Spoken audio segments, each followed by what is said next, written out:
సడన్గా ఇండియాలో ఉన్న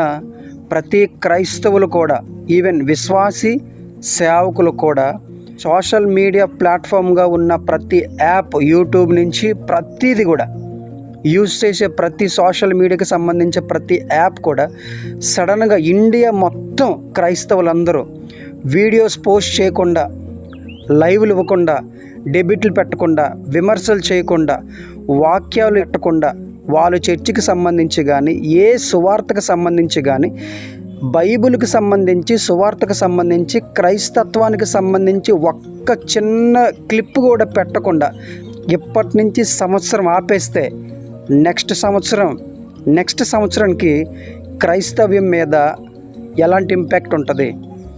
క్రైస్తవ్యం పైన ప్రజలకు ఎలాంటి భావన కలుగుతుంది, ఇప్పుడున్న చెడు అభిప్రాయం ఎంతవరకు పోద్ది, ప్రజలకి సేవకుల పైన, సువార్త పైన ఎలాంటి అభిప్రాయం కలుగుతుందో కామెంట్ చేయండి, లైక్ చేయండి, ఖచ్చితంగా సబ్స్క్రైబ్ చేయండి.